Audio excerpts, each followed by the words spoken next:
South Africa just picked a side and it was in the West. Off the coast of Cape Town, where the Indian and Atlantic Oceans meet, something is happening that has the West watching with deep concern. Warships from China, Russia, and Iran are currently slicing through South African waters, not as adversaries, but as partners. Pretoria's decision to host these naval drills with nations under heavy Western sanctions has drawn a line in the sand. The single move could redefine its foreign policy for decades and trigger significant economic and political consequences from its traditional partners. Now, there is an article posted by Eyewitness News yesterday, I think, and I think it raises very important issues that we are going to talk about today, and it is really worth reading. And it states that South Africa's participation in a major international naval exercise with China, Russia, and Iran this week is exposing the severe limitation of the country's navy, according to defense analyst Helmut Heidman. Hopefully, I'm pronouncing the name properly.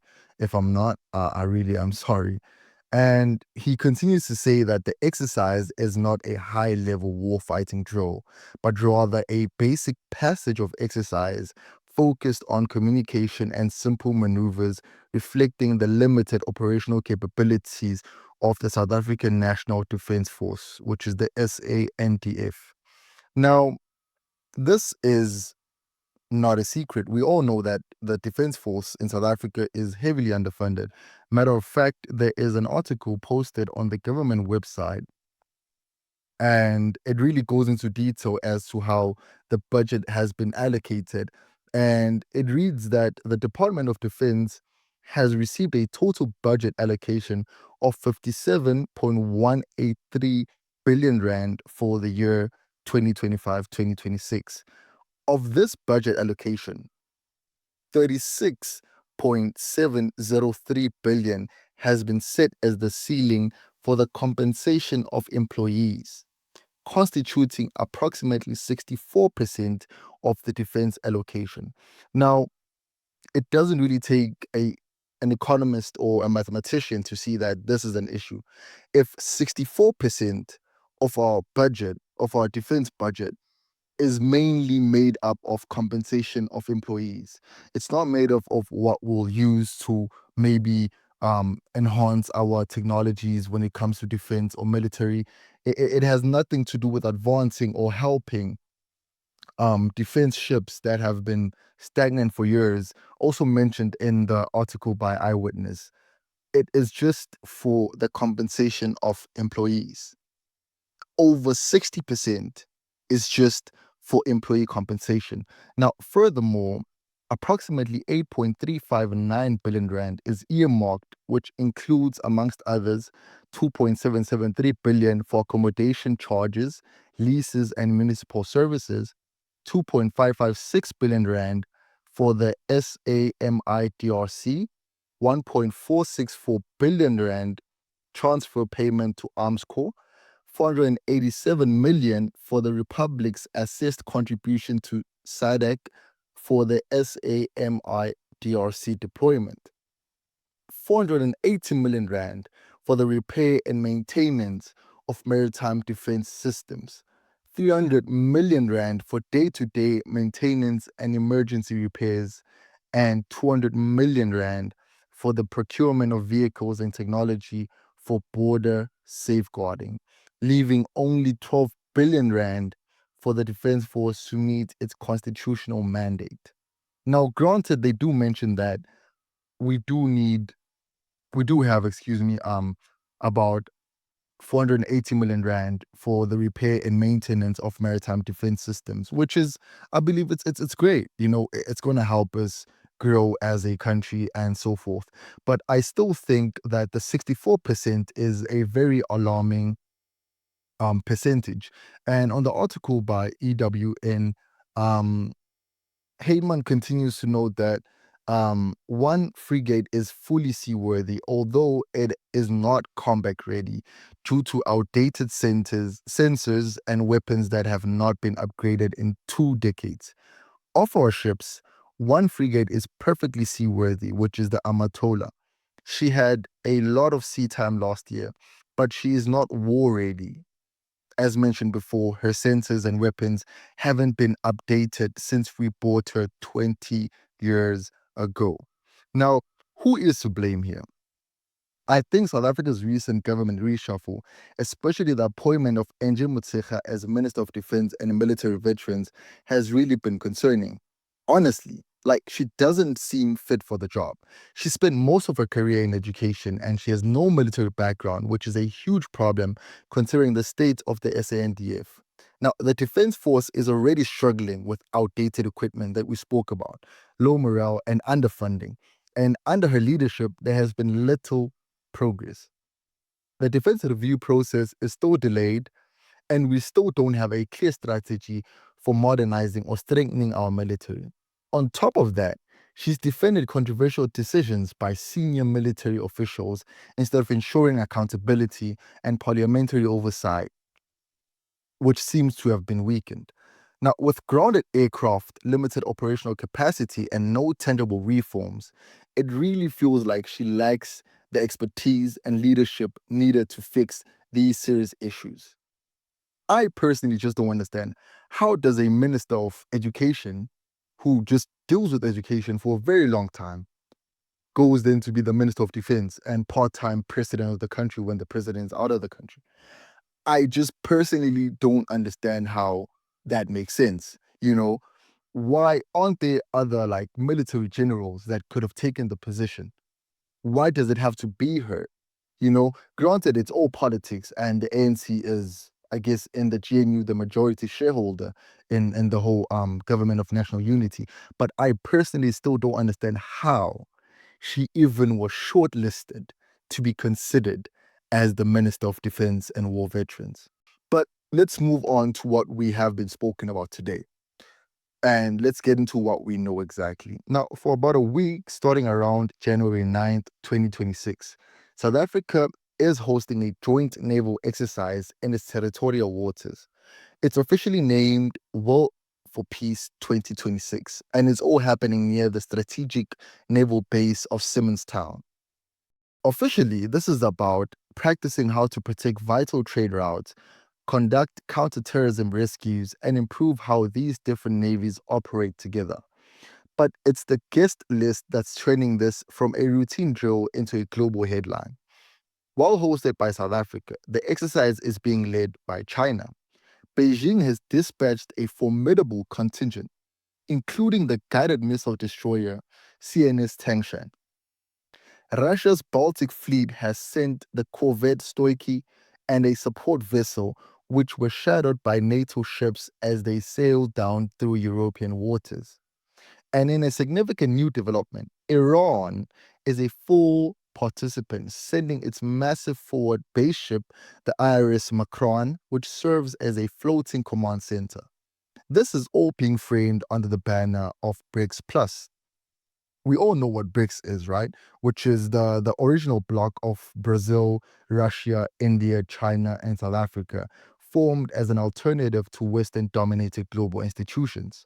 That group has now expanded, bringing in new members like Iran, Egypt, Ethiopia, Saudi Arabia, and the United Arab Emirates. While this show is being called a BRICS event, it's worth noting that key BRICS partners like India are not participating with ships, though Brazil and others are sending observers. What's happening off the Cape of Good Hope is far more than just a simple training exercise. It's a calculated geopolitical statement.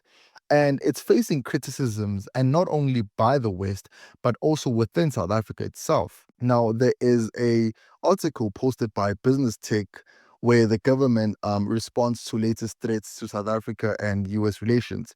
Now, the Deputy Defense Minister, Bantu Holomisa, shrugged off criticism of South Africa's hosting naval exercises with BRICS countries, asking what's the big deal.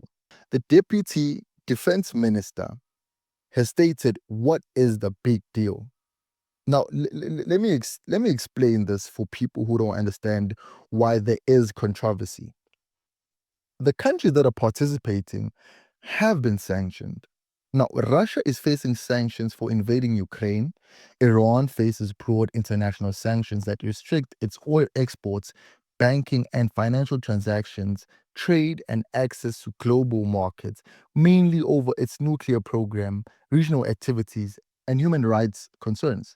And recently, as of yesterday, there was a mass protest that happened in Iran because of their slow burning economic crisis that has reached a tipping point after a slump in the national currency to a record low, made even basic goods unaffordable for much of the population. Why is this a problem? Now, when the defense minister or the deputy defense minister says they don't see what the big deal is, it is a big deal because we are having these naval drills with sanctioned countries. Now, I, for one, don't believe that these drills are just drills. I feel like they are just a message to the West about BRICS, I guess, formidable force. And for us, for the people on the ground or South African citizens, we need to understand that BRICS is not a it's not a defense or it doesn't have a defense framework. It's not meant for that. And there's an interview which really highlights that. And I want us to go ahead and watch that one, and so that you guys can see as to what exactly I mean by that. Now, this interview is between the Newsroom Africa presenter Olim Gambi and Ricardo, who is a defense analyst. Now, let's take a listen as to what exactly this whole thing is really about. To discuss this and what possible fallout might there be, we're joined by Ricardo Teixeira. He is a defense analyst at the Institute of Race Relations and also an associate editor of the Daily Friend. All right, Ricardo, good evening to you. Thank you for your time.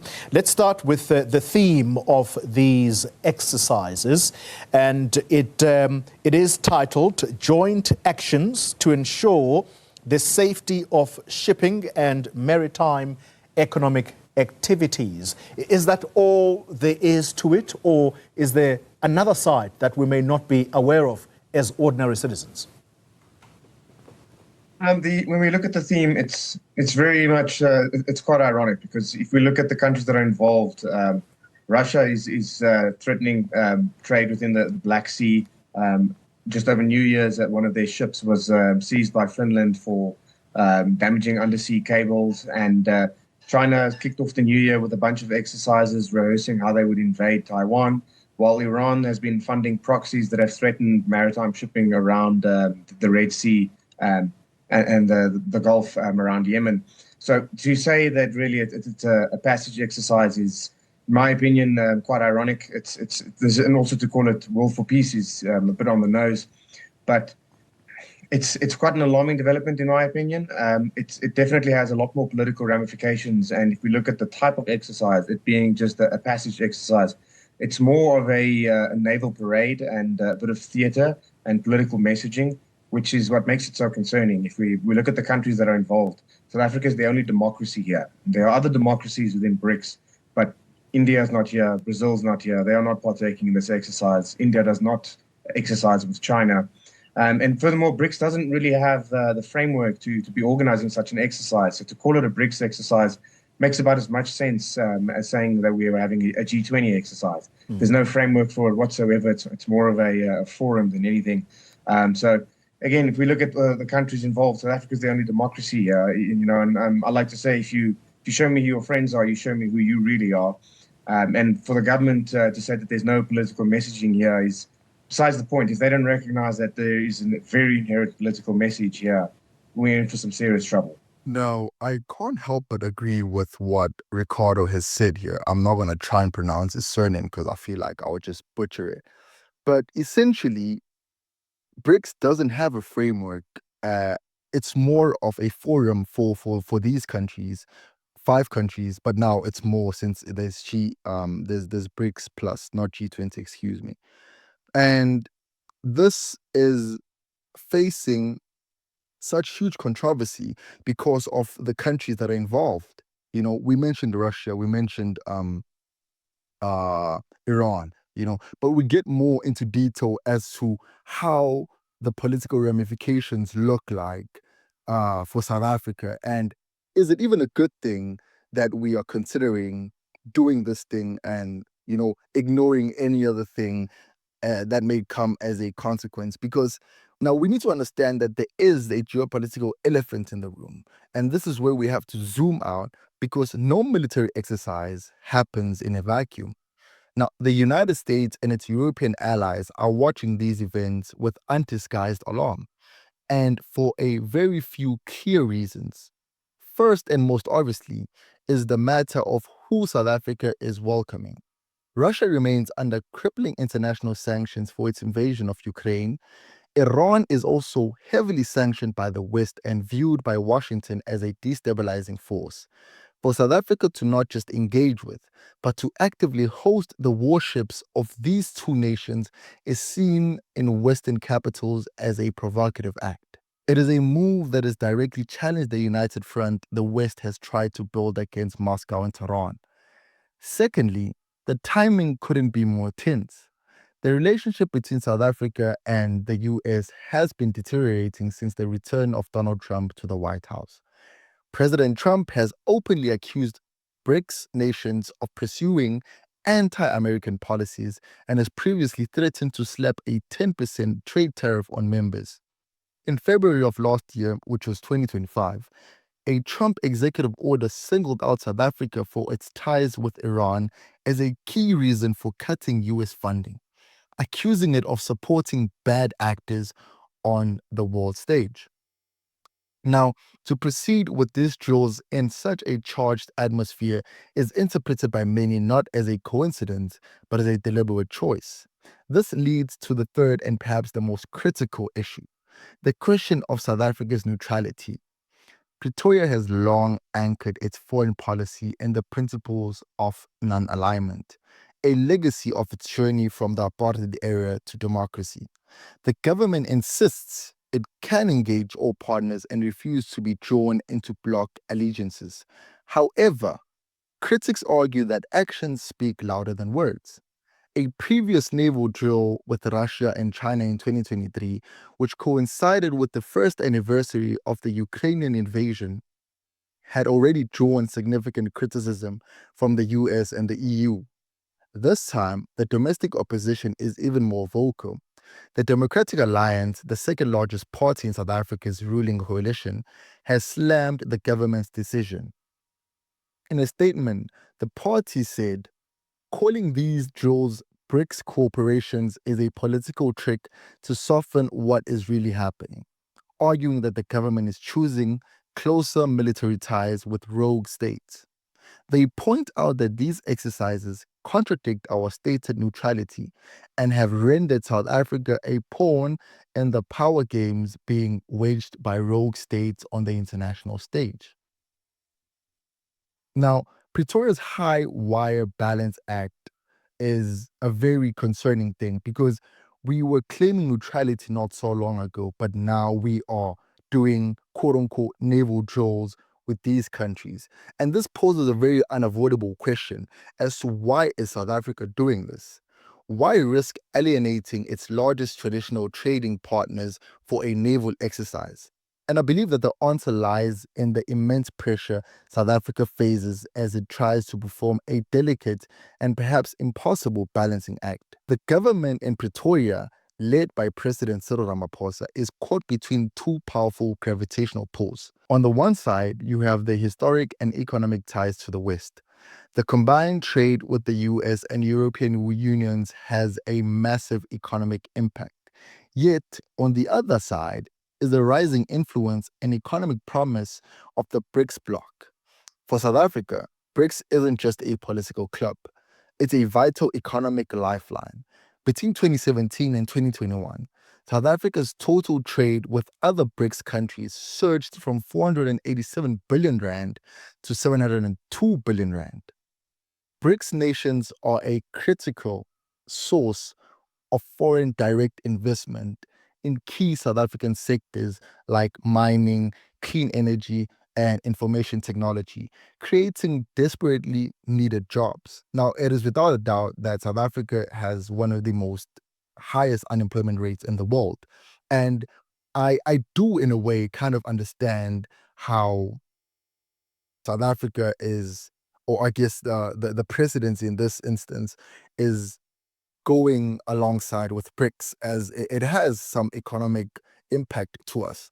Now, the BRICS New Development Bank, also called the NDB, also offers an alternative source of financing for infrastructure projects, free from conditions often imposed by Western led institutions like the International Monetary Fund and the World Bank. South Africa has already had projects approved worth over $5 billion from the NDB, with billions already disbursed for energy and other infrastructure. When confronted with controversy, South African officials already are defiant. The Deputy Defense Minister, Bantu Holomisa, who we spoke about before, has shrugged off criticism, arguing that these exercises are planned long in advance and are not a response to current tensions, stating that these countries are not our enemies.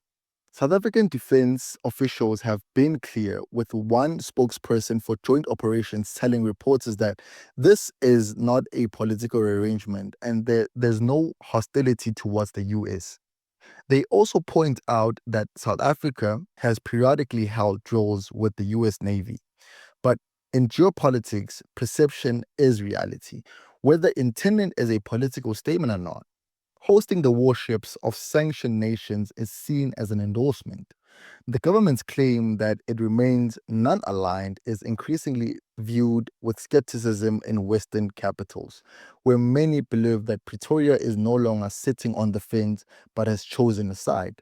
This story is unfolding in real time and it reveals the deep fractures forming in our global system. Now, moving on, BRICS as a global counterweight to truly grasp the significance of these naval drills, we have to understand what BRICS Plus represents in 2026. Now, this is no longer an economic acronym. Its members explicitly frame it as a counterweight to American and Western dominance. It's a coalition of nations from the global south who feel that the post Cold War order, with its institutions like the World Bank and NATO, has not served their interests. They were actively trying to build an alternative. With its recent expansion, BRICS Plus now represents about 46% of the world's population. And some projections suggest it could contribute over half of the global GDP by 2030. Now, the inclusion of oil giants like Saudi Arabia, the UAE, and Iran gives the bloc immense energy leverage. China is positioning itself as the leader of this new formation. Its state media portrays the World for Peace exercise as a new model of security cooperation based on non interference, deliberately contrasting it with what it portrays as America's confrontational, alliance based approach. For Russia, participating in these drills is a powerful piece of propaganda. It's a way to project naval power far beyond its immediate sphere of influence and demonstrate to the world that despite the war in Ukraine and Western sanctions, it is not isolated. For Iran, it's a straightforward search for allies and a clear message to the US that its attempts to cripple the Islamic Republic have not succeeded. And for South Africa, this is about securing its place in this emerging order. The country's foreign policy is deeply rooted in a desire to assert African agency and reject paternalistic structures of the colonial era. From this perspective, non alignment isn't about passive neutrality. It's about actively building a multipolar world where decisions are not solely dictated by Washington or Brussels. By hosting these shows, South Africa is signaling its commitment to the BRICS project and its vision for a new global balance of power. It's a risky bet, but one Pretoria seems determined to make. And in the end, the War for Peace 2026 exercise is a microcosm of a much larger and more turbulent global shift. We are witnessing the tangible formation of an alternative power bloc, complete with its own economic systems, financial institutions, and now it seems its own security architecture. South Africa's role as the host of this controversial group perfectly encapsulates the agonizing dilemma facing so many nations in the global south. They are caught in a tug of war between the established Western led order that has governed the world for generations and a new, uncertain multipolar world being championed by China and Russia. Pretoria's government insists it is not picking a side, that it is simply exercising its sovereign right to engage with all partners. But as the pressure mounts from Washington and as warship from sanctioned states gather in its harbors, that claim of non alignment is becoming harder and harder to sustain. The line in the sand has been drawn, and South Africa is standing right on it. What do you think? Is South Africa making a smart strategic move to secure its future in a new world order? Or is it making a reckless gamble that would isolate it from the West?